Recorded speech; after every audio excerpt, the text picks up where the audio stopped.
الحمدللہ رب العالمین والصلاة والسلام علی سید الانبیاء والمرسلین اما بعد فاعوذ باللہ من الشیطان الرجیم بسم اللہ الرحمن الرحیم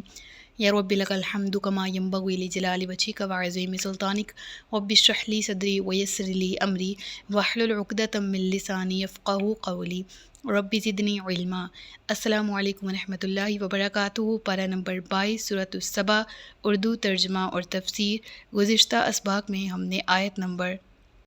36 تک پڑھ لیا۔ آج کے سبق میں آیت نمبر 37 سے باقاعدہ آغاز کیا جا رہا ہے، جس میں اللہ رب العزت ارشاد فرماتا ہے وَمَا أَمْوَالُكُمْ وَلَا أَوْلَادُكُمْ بِالَّتِي تُقَرِّبُكُمْ عِنْدَنَا زُلْفَىٰ إِلَّا مَنْ آمَنَ وَعَمِلَ صَالِحًا فَأُولَٰئِكَ لَهُمْ جَزَاءُ الضِّعْفِ بِمَا عَمِلُوا وَهُمْ فِي الْغُرُفَاتِ آمِنُونَ۔ ذکر ہوا کہ اور یاد رکھو، نہ تمہارے اموال اور نہ ہی تمہاری اولاد ایسی چیزیں ہیں جو تمہیں ہمارے قریب کر دیں، مگر ہاں جو ایمان لایا اور نیک عمل کرتا رہا، اسے ہی ہمارا قرب نصیب ہوگا۔ اور بس یہی لوگ ہیں جن کے لیے دگنا صلہ ہے ان کے عملوں کا، اور وہ بالا خانوں میں امن و امان سے رہیں گے۔ گزشتہ لیکچر کے اختتام پہ یعنی گزشتہ رکوع میں ہم نے آیت نمبر 35 میں پڑھا وَقَالُوا نَحْنُ أَكْثَرُ أَمْوَالًا وَأَوْلَادًا وَمَا نَحْنُ بِمُعَذَّبِينَ، کہ کفار کی ایک غلط فہمی تھی جس کا ذکر کیا۔ رب العالمین فرماتا ہے وہ کہتے ہیں کہ ہمارے پاس کثرت سے مال بھی ہیں اور اولاد بھی ہے، وَمَا نَحْنُ بِمُعَذَّبِينَ، ہم عذاب نہیں دیے جائیں گے، ہمیں عذاب دیا ہی نہیں جا سکتا۔ تو رب العالمین اب اس آیت میں جواب دے رہا ہے کہ تمہارے کثرت سے مالدار ہونا، تمہارے پاس کثرت سے مال ہونا یا تمہارے پاس اولاد ہونا، یہ اس چیز کی سند نہیں ہے کہ اللہ تم سے راضی ہے اور تم عذاب نہیں دیے جاؤ گے، بلکہ قرآن کریم میں متعدد مقامات پر ایسی آیات ہمارے سامنے آتی ہیں جن میں ذکر ہے کہ مال اور اولاد دونوں باعث آزمائش ہیں انسان کے لیے۔ اللہ تعالیٰ ارشاد فرماتا ہے کہ کیا یہ خیال کر رہے ہیں کہ وہ جو ہم مال اور بیٹوں کے ساتھ ان کی مدد کر رہے ہیں تو یہ ہم ان کے لیے بلائیوں میں جلدی کر رہے ہیں، بلکہ انہیں خبر نہیں ہے۔ اور ایک اور جگہ اللہ رب العالمین ارشاد فرماتا ہے سورۃ الانفال میں کہ اور جان لو تمہارے مال اور تمہاری اولاد ایک امتحان ہے، اور یہ کہ اللہ کے پاس بڑا ثواب ہے۔ تو مال اور اولاد باعث آزمائش ہے، امتحان ہے، اور رب العالمین اس آیت کی روح سے اگر ہم دیکھیں تو کیا فرما رہا ہے کہ تم سمجھتے ہو کہ تمہارے مال اور اولاد تمہیں ہمارے قریب لے آئیں گے؟ ہاں قریب آ سکتے ہو تم میرے، لیکن شرط کیا ہے؟ الا من آمن وعمل صالحا، تمہارے پاس ایمان بھی ہو اور نیک اعمال بھی، یعنی یہی مال باعث وبال بھی ہے اور یہی مال باعث نجات بھی ثابت ہو سکتا ہے، یہی اولاد آزمائش ہے اور یہی اولاد بخشش و مغفرت کا ذریعہ بھی بن سکتی ہے۔ اس کے لیے کیا چیز ضروری ہے؟ اول تو ایمان کا ساتھ، رب جعلنی مقیم الصلاۃ ومن ذریتی ربنا وتقبل دعاء، اپنے پاس ایمان جیسی قوت پالو اور اپنی اولاد کے لیے دعا کرو، پھر تمہارے ہاتھ میں اولاد کی تربیت ہے جس کے بارے میں تم سے قیامت کے دن سوال بھی ہوگا۔ تم میں سے ہر ایک سے اپنی رعیت کے بارے میں سوال کیا جائے گا، جس کو جو ہولڈ ملا اس ہولڈ کے بارے میں اس سے کویشننگ ہوگی۔ لہٰذا یہاں پر جو ذکر کیا گیا اس آیت کی روشنی میں ہم دیکھیں تو اگر مال کو صحیح راہ پر خرچ کیا جائے، صحیح اور جائز طریقے سے کمایا جائے اور صحیح طریقے سے خرچ کیا جائے، اللہ کے اصولوں کے مطابق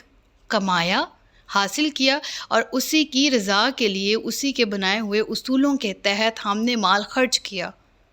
تو یہ کیا کس چیز میں کیٹیگری آ گئی؟ آمنا وعمل صالحا، عمل صالح میں ہر چیز جو کہ اللہ کی طرف سے عطا کی جاتی ہے خیر و برکت ڈال دی جاتی ہے اگر شخص عمل صالح کرنے والا ہو، خیر اور بھلائی طلب کرنے والا ہو، اور یہی چیزیں وبال بن کے بھی ٹوٹتی ہیں انسان پر۔ اگرچہ انسان سمجھ رہا ہوتا ہے یہ ہماری اسٹرینتھ ہے، لیکن اگر عمل صالح ساتھ نہیں ہے، اگر ایمان ساتھ نہیں ہے تو اس سے بڑا وبال کوئی نہیں ہے کہ انسان گناہوں کی طرف جاتا ہے تو اپنے پیٹ کے ہاتھوں مجبور ہو کے، اولاد کے ہاتھوں۔ تو اولاد جو ہے وہ آزمائش بھی ہے، لیکن اولاد اگر کم میں تھوڑے میں پال لی لیکن حلال میں پال لی، ان کو حلال کھلایا، تو وہ بڑھاپے میں اپنے حلالی ہونے کا ثبوت دیں گے۔ وہ حلال رزق جو اس کے منہ میں ڈالا گیا ہوگا تمہاری جوانی میں، تم نے جو اپنے اولاد کے منہ میں ڈالا، وہ پھر تمہارے بڑھاپے میں تمہیں ملے گا ثمر۔ اور پھر اگر تم اسی آزمائش میں مبتلا ہو گئے، یعنی یہ اولاد، یہی مال، اسی کے آڑے آ گئے تم، اور تم نے اپنی اولاد کی پرورش صحیح سے نہ کی، حلال اور حرام کی تمیز نہ سکھائی، نہ خود تمیز کی، حرام کا لقمہ اولاد کے منہ میں ڈالا اور نہ ان کو سکھایا حلال کیا ہے حرام کیا ہے، تو پھر یہ تمہارے لیے سب سے بڑا وبال ہے۔ تو اللہ فرماتا ہے کہ ہاں تم اللہ کے قریب ہو سکتے ہو اپنے مال کے ذریعے، اولاد کے ذریعے، لیکن آمن وعمل صالحا۔ اور پھر ذکر ہوا کہ یہی وہ لوگ ہیں فَأُولَٰئِکَ لَهُمْ جَزَاءُ الضِّعْفِ بِمَا عَمِلُوا وَهُمْ فِي الْغُرُفَاتِ آمِنُونَ۔ پھر ان کو ان کے اعمال کا دگنا صلہ ملے گا۔ دگنا صلہ کیسے؟ کئی گنا صلہ کیسے؟ ایک تو خود نیکی، اور پھر جو ہمارے ساتھ ایفلیٹڈ ہے، جو ہمارے ساتھ جڑے ہوئے ہیں، جو ہمارے خونی رشتے ہیں یا جن سے ہمارے ویسے تعلقات ہیں، ان کو ہم نے نیکی کی دعوت دی، نیکی پر لگا دیا، نیکی کی طرف تبلیغ کی، تو بلا شبہ ان کی نیکی کرنے کا ثواب بھی اہل ایمان کو ملے گا۔ یعنی جس نے خود نیکی کی اور کسی دوسرے کے نیکی کرنے کا وہ ذریعہ بنا، تو بلا شبہ اس کرنے والے کو تو نیکی کا ثواب ملے گا، لیکن جس نے کرنے کی دعوت دی اس کو بھی اس نیکی کے کیے جانے کا اجر و ثواب عطا ہوگا۔ ٹھیک ہے۔ اور اسی طرح سے جو لوگ مال یا اولاد کی کثرت پر اتراتے ہیں، ان کے بارے میں حدیث ہے کہ نبی اکرم صلی اللہ علیہ وآلہ وسلم نے ارشاد فرمایا، اللہ تعالیٰ تمہاری صورتوں اور تمہارے مال و دولت کی طرف نہیں دیکھتا، ہاں البتہ وہ تمہارے دلوں اور تمہارے اعمال کو دیکھتا ہے۔ لہٰذا اعمال کی درستگی، اعمال کے اچھے ہونے کو شورٹی کے ساتھ اس چیز کا خیال رکھا جائے کہ ہم نے اعمال کا خیال رکھنا ہے، اپنے ایمان کا خیال رکھنا ہے، کیونکہ اللہ کے نزدیک اسی کی ویلیو ہے۔ والذین یسعون فی آیاتنا معاجزین اولئک فی العذاب محضرون۔ اور وہ لوگ جو ہم سے مقابلہ کرتے ہوئے ہماری آیتوں کو جھٹلانے کی کوشش کرتے ہیں، وہ عذاب میں حاضر کیے جائیں گے۔ یہاں پر پھر ونس اگین انہی مستشرقین کا ذکر بھی آ جاتا ہے، اور ان تمام لوگوں کا جو قرآن کی طرف آتے ہی اس لیے تاکہ وہ اہل ایمان کو قرآن سے بھٹکا دیں، یا وہ جو اسلام کے قریب ہونا چاہ رہے ہیں ان لوگوں کو اسلام سے متنفر کر دیں۔ اللہ فرماتا ہے یہ ہم سے مقابلہ کرنے کی کوشش کرتے ہیں، معاجزین اولئک فی العذاب محضرون، یہی وہ لوگ ہیں کہ عذاب میں حاضر کر دیے جائیں گے۔ قُلْ إِنَّ رَبِّي يَبْسُطُ الرِّزْقَ لِمَن يَشَاءُ مِنْ عِبَادِهِ وَيَقْدِرُ لَهُ۔ تم فرماؤ میرا رب ہی ہے، بندوں میں سے جسے چاہے رزق وسیع دیتا ہے اور جس کے لیے چاہے تنگ کر دیتا ہے۔ اور یہ بات مجھے الحمدللہ سمجھ آئی، اور بہت اچھے سے سمجھ آئی۔ یقین کیجئے somehow کسی کی زبان سے ادا ہوئے لفظ آپ کو وہ بات سمجھا دیتے ہیں جو آپ نے بہت سے مقامات پر پڑھی ہوتی ہے، شاید نظروں سے، کسی کتابوں سے گزری ہوتی ہیں، کسی کی سپیچ میں سنی ہوتی، لیکن وہ کہتے ہیں نا کہنے والا بات جب دل سے کہے تو سننے والے پر بھی اثر کرتی۔ تو مجھے ایک دفعہ کسی نے کہا تھا کہ حسد وہ کرتا ہے جو اللہ کی تقسیم سے ناخوش ہوتا ہے، ناراضی ہوتا ہے، اور انسان جو حسد کرتا ہے نا وہ مانتا نہیں ہے کہ نہیں میں حسد نہیں کرتی یا میں حسد نہیں کرتا، لیکن somehow وہ جو تکلیف ہو رہی ہوتی ہے نا کہ ہم نے اتنی نمازیں پڑھ لی، ہم نے اتنی دعائیں کر لی، پھر بھی مشکلات نہیں جا رہی، ہاں اس فلاں کو دیکھو، اس کی ترقی کو دیکھو، وہ تو نمازی بھی نہیں ہے، یا وغیرہ وغیرہ، ہم اپنے آپ کو بہت سے لوگوں سے کمپیئر کرتے ہیں۔ کمپیئر کریں، لیکن اپنے آپ کو ان لوگوں سے کریں جو آپ سے حالات میں نیچے ہیں، تاکہ آپ شکر کی طرف جائیں، آپ جھکیں اللہ کی بارگاہ میں، اللہ مجھے یہ سب کچھ دیا، دنیا اس سے بھی محروم ہے، ان کو بھی عطا کر، اور جن کو خود سے زیادہ ملا ہوا دیکھیں ان کے لیے خوش ہوں، اگر وہ دل میں خواہش ہے کہ ہمیں بھی ملے تو دعا کریں اپنے لیے کہ اللہ ہمیں بھی دے، اس کے نصیب میں بھی کر۔ اور یقین کیجیے الحمدللہ تقریباً 5-6 سال سے یہ الفاظ کا ایسا گہرا اثر ہے میری ذات پر کہ بہت سے لوگوں کو دیکھا، بہت سے لوگوں کو دیکھ رہے ہیں، اپنے حال کو بھی دیکھ رہے ہیں، اور یقیناً ہر گزرتے سال کے ساتھ اپنے آپ کو کمپیئر کریں تو شکر، عاجزی، انکساری اور یہ ساری چیزوں کا ایسا ملا ہوا احساس دل میں ہے الحمدللہ کہ جتنا شکر ادا کیا جائے کم ہے۔ اور یہ چیز بھی دل سے نکل گئی ہے، جو ایک طرح کا بچپنا تھا شاید اس عمر میں کہ وہ فلاں ایسا ہے یا اس طرح، تو پھر جب میرے استاد نے سمجھایا مجھے تو یہ بات میرے دل پہ بہت گہری اثر کی، اور قرآن کی روشنی میں کہ جس کو رزق ملا ہے اللہ فرما رہا ہے کہ ان اللہ یبسط الرزق لمن یشاء ویقدر له،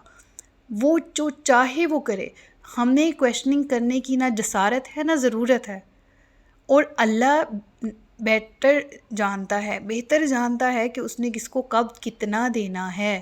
وہ ذات بہتر جانتی ہے۔ تو ہمیں نہ کویشچننگ کی ضرورت ہے نہ ہمیں آرگیومنٹس کی ضرورت ہے، ہمیں بس صبر کرنا ہے، شکر کرنا ہے حاصل پر، اور جو نہ مل سکا ماضی میں اس کا شکوہ زبان پر نہیں لانا، اور جو حاصل کرنا ہے اس کے لیے کوشش ضرور کرنی ہے، اور اللہ سے دعا ضرور کرنی ہے، اور اپنے ان باؤنڈریز کے اندر رہنا ہے جن میں رہنے کا اللہ نے حکم دیا ہے۔ تو یقیناً ان آیات کی مٹھاس پھر ایمان کی حلاوت کے ساتھ محسوس کریں گے آپ بھی۔ وَمَا أَنفَقْتُم مِّن شَيْءٍ فَهُوَ يُخْلِفُهُ، اور یہ بھی الحمدللہ آیت کو اپنا لیجئے۔ اللہ تعالیٰ کی راہ میں کچھ دیتے ہیں نا تو وہ بڑا غیرت مند ہے، اللہ رب العالمین کی ذات رکھتی نہیں ہے وہ، اور جب ہم اللہ کی راہ میں دیتے ہیں وہ ڈائریکٹ اس کو تھوڑی مل رہا ہے، وہ تو محتاج نہیں ہے بلا شبہ، اور اس کے تو ہاتھ بہت کشادہ ہیں، سورہ مائدہ میں ذکر آتا ہے نا بل یداہ مبسوطتان، تو ہم کسی پرسن کو دے رہے ہیں، ہم اس کی مخلوق میں سے کسی پر خرچ کر رہے ہیں، اور جو ہمارے پاس ہے وہ بھی ہمارا اپنا نہیں ہے، وہ اللہ کا دیا ہوا ہے، اور اللہ نے دے کے کہا کہ اگر تمہارے پاس موجود ہے تو تم اس کو دو جس کے پاس موجود نہیں ہے۔ واللہ باللہ تاللہ اللہ تعالیٰ کبھی کمی نہیں آنے دیتا، کبھی کسی طرح کی پریشانی نہیں آنے دیتا۔ میرا اس آیت پر اس عمل کے ساتھ ساتھ ایمان ہے کہ اللہ کی بارگاہ میں جب دے دیا تو اول تو وہ دگنا ہو کر اور کئی گنا ہو کر ملتا ہے، اور دوسرا یہ کہ ضرورت پڑنے پر ہم پریشان ہو جاتے ہیں نا کہ اچھا فار ایگزامپل مثال دیتی ہوں، میرے پاس 1000 ہے، میں نے کسی ضرورت مند کو دے دیا اور 10-15 دن بعد مجھے ضرورت پڑ گئی، ہاں مجھے بھی تو 4 تاریخ پہ پیسے چاہیے، اب میرا کیا ہوگا؟ واللہ ایسا نہیں ہوا کہ 4 تاریخ آ جائے اور مجھے کسی سے مانگنے پڑے کہ مجھے ذرا پیسے دے دو، میں نے اپنا یہ کام کرنا ہے، اللہ اس سے پہلے میرا کام کر دیتا ہے۔ اور یہ بیلیف کے ساتھ ایکسپیرینسڈ چیز ہے جو میں آپ کو سمجھانا چاہ رہی ہوں۔ اللہ فرماتا ہے اور جو چیز تم اللہ کی راہ میں خرچ کرو وہ اس کے بدلے اور دے دے گا، اس سے بہتر دے دے گا، اس سے اچھی دے دے گا، اس سے کئی گنا زیادہ بڑھا کے دے دے گا۔ تم خرچ تو کرو، اور وہ چیز خرچ کرو جو تمہاری ایگزیکٹ میں ایکچول میں تمہاری ہے ہی نہیں، وہ اللہ کی دی ہوئی ہے۔ تو اس ایمان کے ساتھ، اس محبت کے ساتھ خرچ کرو، اللہ تو نے دیا، میں تیری راہ میں دے رہا ہوں، اور پھر بھول جائیں بس دیا تھا، بس نیکی کر کے نا آپ اس کو ہمیشہ، میں بھی، ہم سب کے لیے یہ میسیج ہے کہ چھوٹا سمجھا کریں، یہ دیٹ از ناٹ انف، یہ کافی نہیں ہے، مجھے اور کرنی ہے۔ اور گناہ کو کبھی بھی نہ اس طرح نہ سمجھا کریں کہ ہاں یہ تو معمولی سا، اس کی تو بخشش ہو جائے گی یا بعد میں کر لیں گے، وہ یوسف کے بھائیوں کی طرح نا کہ بعد میں اللہ سے توبہ کر لیں گے، تو کتنی عمر گزر گئی، کتنے گھاٹے کیے زندگی میں، اور پھر جا کے کہیں کتنے نقصان کے ساتھ وہ پلٹے۔ بہرحال توفیق توبہ ان کو عطا ہو گئی ماشاء اللہ، لیکن ہمارے پاس کیا گارنٹی ہے کہ ہمیں توفیق توبہ ملے بعد میں، اس سے پہلے ہی سانسیں نہ ہم سے واپس لے لی جائیں، زندگی کی میعاد پوری ہو جائے۔ تو بہرحال اللہ جو فرما رہا ہے تم جو خرچ کرو اللہ تمہیں اور دے دے گا، وَهُوَ خَيْرُ الرَّازِقِينَ، وہ بہت بہتر رزق دینے والا ہے۔ ان آیات کی مٹھاس کو لازمی فیل کیجئے گا۔ وَيَوْمَ يَحْشُرُهُمْ جَمِيعًا ثُمَّ يَقُولُ لِلْمَلَائِكَةِ أَهَٰؤُلَاءِ إِيَّاكُمْ كَانُوا يَعْبُدُونَ۔ اب یہاں بروز قیامت میں کفار کو ایک شرمندہ کرنے کا جو طریقہ، ان کا ذکر یہاں پر کیا گیا۔ مشرک قبائل فرشتوں کی بھی پرستش کیا کرتے تھے، اور ان کا عقیدہ تھا کہ فرشتے نعوذ باللہ اللہ کی بیٹیاں ہیں۔ تو قیامت کے دن ان کو سامنے کھڑا کر کے شرمندہ کرنے کے لیے فرشتوں کی طرف اللہ رب العالمین فرشتوں سے پوچھے گا کہ اے ملائکہ، یہ ہیں تمہارے پجاری جو کیا تم انہیں پہچانتے ہو جو دنیا میں کہتے تھے کہ یہ فرشتے ہیں اور یہ بڑے اللہ کے برابر ان کو شریک ٹھہراتے تھے اور اپنے بڑے مراسم کا اظہار کرتے تھے؟ اے ملائکہ کیا ان کو جانتے ہو تم؟ کیا انہیں پہچانتے ہو؟ تو فرشتے یہ کہیں گے اے ہمارے مالک، اے معبود برحق، تو ہر قسم کے شرک سے منزہ ہے اور ہم ہر قسم کے، فرشتے تو پاک ہیں ہر قسم کے گناہ سے، معصیت سے، نافرمانی سے۔ اور وہ اس وقت فرمائیں گے ہماری بندگی بھی تیرے لیے، ہماری دوستی بھی تیرے ساتھ، تو ہی ہمارا آقا، تو ہی ہمارا مالک ہے، ہمارا تو ان سے کوئی بھی کسی بھی قسم کا قطعاً کوئی تعلق نہیں ہے۔ یہ جو باتیں ہماری طرف منسوب کرتے تھے تو ان سب سے پاک ہے۔ سبحان اللہ عما یشرکون، یہ جو شریک ٹھہراتے ہیں اللہ تو اس سے پاک ہے۔ تو اس کا ذکر یہاں پر کیا گیا، قولوا سبحانک انت ولینا من دونہم، عرض کریں گے تو پاک ہے، وہ نہیں بلکہ تو ہمارا دوست ہے، وہ ہماری نہیں بلکہ جنوں کی عبادت کرتے تھے، ان میں سے اکثر انہی پر یقین رکھتے تھے۔ جنوں سے مراد شیاطین ہیں، یعنی فرشتے کہیں گے کہ یہ تو دراصل ان شیاطین کی اور ان کے حواریوں کی پیروی کرتے ہوئے یہ عقیدہ، باطل عقیدہ گھڑے ہوئے تھے، اپنائے ہوئے تھے، لہٰذا ہمارا ان کے عقائد سے اور ان کے اعمال سے کوئی تعلق نہیں ہے۔ اگر یہ کہ فرشتے اللہ کی بارگاہ میں اپنی برت کا اظہار کر دیں گے، فَالْيَوْمَ لَا يَمْلِكُ بَعْضُكُمْ لِبَعْضٍ نَفْعًا وَلَا ضَرًّا، تو آج تم میں سے کوئی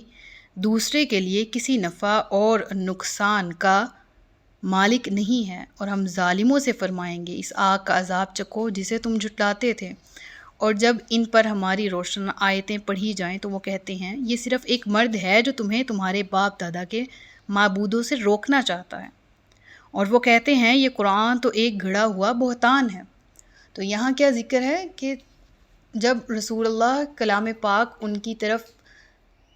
جو وحی کی جاتی وہ عوام الناس کی طرف پھیلاتے، پہنچاتے، تو مشرکین کیا کہتے کہ یہ تو ایک مرد ہے، یہ تو ایک انسان ہے جو ہمیں ہمارے آباء و اجداد کے دین سے دور کرنا چاہتا ہے۔ تو یہی تو بیسک ان کی کجی تھی نا دل کی، یہی تو مسئلہ تھا۔ تو آج کے دور میں بھی ان تمام لوگوں کو سیکھنا چاہیے جو ہم نے اپنی رسمیں اور غیر شرعی طریقے نکالے ہوئے ہیں باپ دادا کے طریقوں کے نام پر۔ ہمارے ہاں شروع سے ایسا ہوتا آ رہا ہے، شادی بیاہ یا فوتگی وغیرہ میں دیگر اتنی ساری رسمیں ہیں جو اسلام سے ہم نے نہیں لی، لیکن ہم میں وہ خون کی طرح گردش کر رہی ہیں اور ہم ان کو چھوڑنے کو تیار نہیں ہیں، اسی لیے کہ ہمارے باپ دادا